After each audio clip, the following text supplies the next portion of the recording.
and she feels her users are not smart enough to click on the VPN client before they run this software. Which that could be a realistic situation. Right, and she knows her users better than I do. So I told her it's basically just in the WatchGuard client, looks like a stoplight. You click on it, turns green, you're good to go. But she didn't want to do that, so she said she would rather wait for the timeout when they're internal Hmm. and then click OK. So that was her solution, which is fine with me. I told her I couldn't make it work the way she wanted to. Yeah, like the chat room saying, and how you stated a little bit earlier, it just seems like a crappy piece of FTP software. It does. It does. Cool. So that was one interesting call. Again, I think the customer's a little disappointed that their new device was causing errors, but I told her, pointing out the security issues with this software. All right, so the next call was interesting too. Now, I know I've said before that you always want a central point of contact with companies. Right. So you don't have 50 people calling you from the same office for the same thing. But with that, there's some downsides. And as much as you're going to try to have the central point of contact get a complete description of the problem, it's not going to happen all the time. So I got a call from my point of contact for a company. And she told me that the user was having trouble with one of their main programs. And the problem was, whenever you minimize the program, it would disappear completely. No icon on the taskbar to click to maximize it again. Of course, I'm trying to ask her questions. Is it just that program? She said, yeah, it's just that program. Was anything changed on that computer recently? Any new software installed? Any new software removed? Any software removed? Has anything changed on that computer? No. She said, no. I said, when did it start happening? She said, this morning. I said, okay, so I can either talk to her, or if you want to go to her computer, we can do a remote session. She said, well, let me let you talk to her. So I talked to her. Of course, I asked her the same questions. The first question I asked, is it just this program? Oh, no, it's everything. First off the bat, it's everything. Hmm. I said, okay, well, she told me it was just the one program. Oh, no, I told her it was everything. Okay. So a little miscommunication there. It's fine. So it's everything. Windows Explorer, Windows programs, nothing. There's nothing even on the taskbar. If you like the quick launch toolbar that's supposed to be there, or any toolbar that's there, it's all gone. Nothing there. It's just XP or This is Windows 7 Pro 64-bit. okay. I said, okay, so it's everything. I said, of course, did we try rebooting? Yes, she tried rebooting. Didn't have any effect. So I asked her, when did this start happening? This morning. Okay, so that was right. I asked her, has anything been installed recently or uninstalled recently? Yes. Oh, what was installed recently or removed recently? She says, oh, well, the girl you just talked to, Mary, whatever her name was, she came and installed Adobe Acrobat 6 Pro this morning on my computer. What? Oh, really? What version? Yeah, Adobe Acrobat 6. 6. 6. Now, for those of you that don't know, I only know this from the Windows 7 migration that we're doing. Adobe will only support Adobe 9 and higher. Adobe 8 does work, but don't call Adobe. They will not help you out. Adobe 7 will cause funky problems. I can't imagine what Fitz does to his PC. Yeah, well, apparently it does some strange things. Now let's not forget, I've told them do not use Adobe 6 because this program has caused many other problems on their network. Not to mention, they only bought one license, I don't know how many years ago, and they keep installing it places. Now, of course, they've asked me when they get a new computer, oh, install this, and here's Adobe. I'm not installing. I said, I'm not installing that. Why not? Well, one, you don't have a license for it, so I'm not going to install any unlicensed software. Right. Two, it's too old. There's security risk in it. It's probably going to cause more problems. I'm not going to do it. So I don't do it. But evidently, she goes behind me and installs this program everywhere. So she said, oh yeah, she installed Adobe 6 this morning. I said, and when did the problem start? Oh, as soon as she rebooted, it didn't work. I said, okay. I said, did she know this? Oh yeah, as soon as she rebooted, she was still there and she saw the problem. Okay, great. So look, let's try uninstalling Adobe 6. She goes, oh great, I don't even need that. Okay, well if you don't need it, then it won't be an issue. Uninstall Adobe 6 Pro, and guess what? Everything works fine. Beautiful. So then I talk to the person who I point of contact. Did you fix it? Yeah, I fixed it. What was the problem? I said, well, did you install any software over there recently? No. Really?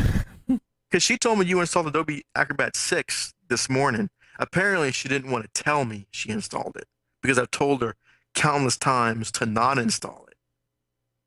So she didn't want to admit it. Right, because if she admitted it, then she admitted that she was the source of the problem, and then that makes you right.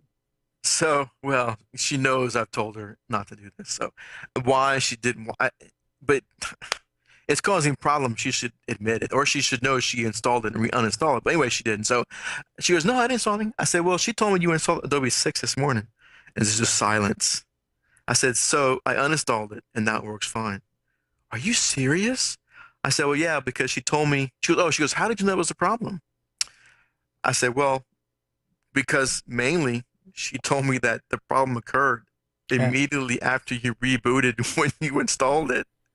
So naturally, my first troubleshooting step is going to be to remove it. Oh, I would have never thought of that. I said, well, that's what we're here for. Exactly. But I said, just as a reminder, you want to take that CD that you used to install it and you want to break it in half and you want to throw it away because we don't want to install that on any computers, especially Windows 7 computers.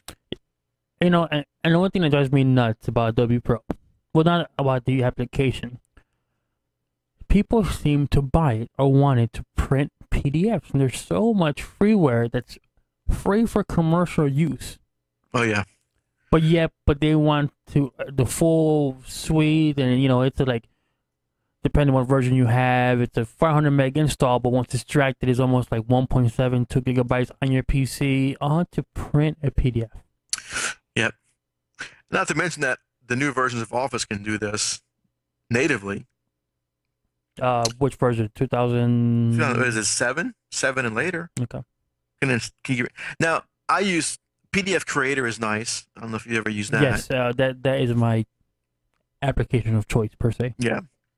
No, I have had that screw up computer before though. How so? How so?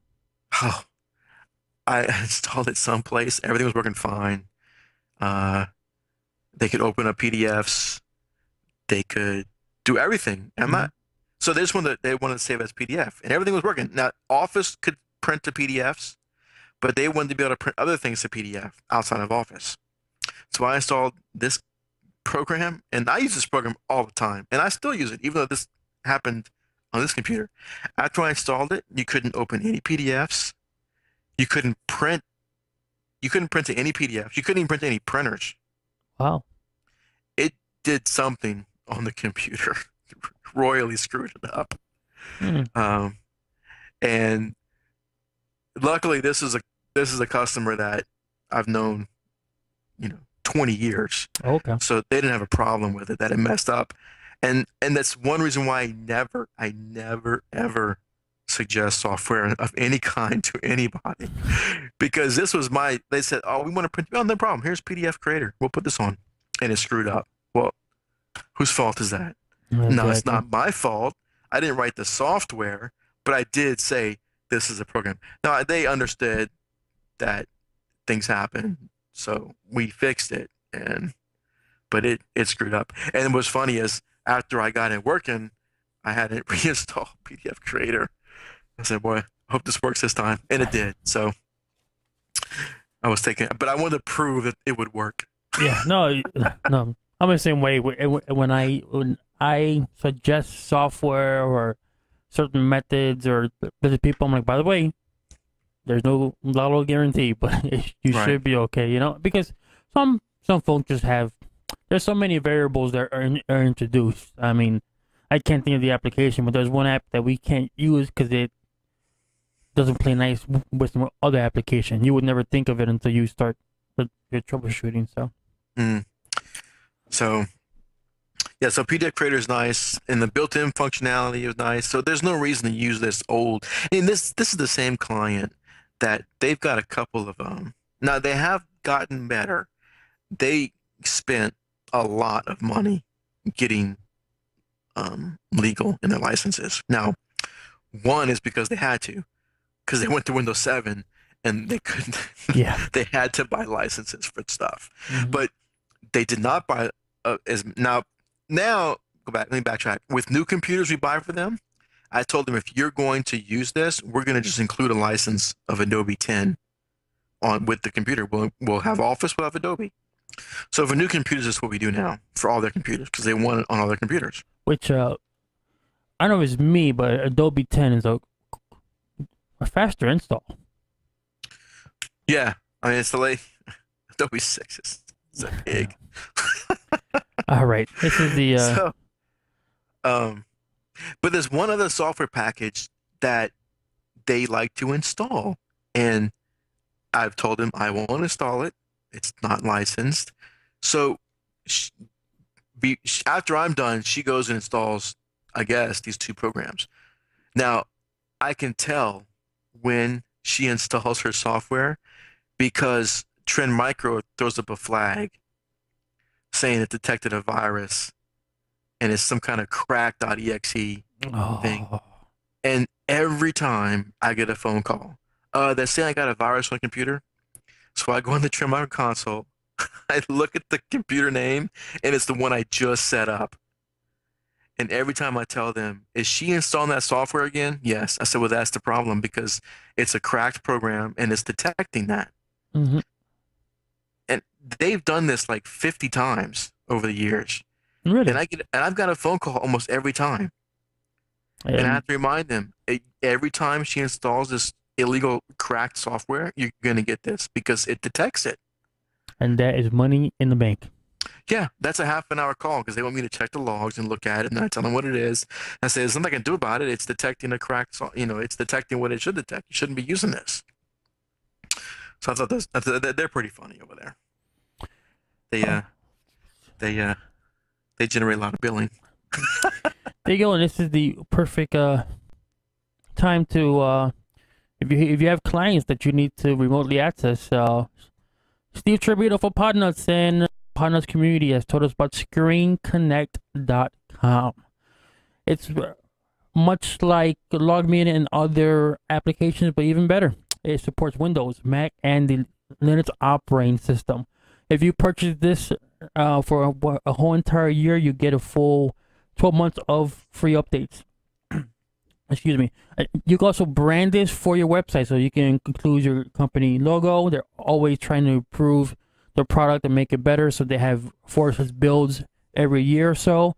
And what's awesome is they are US based, so they have great, awesome customer service. So give them a shot. You have a free trial that you can sign up for, and let us know what you feel about that. ScreenConnect.com. Very nice. Yes, sir.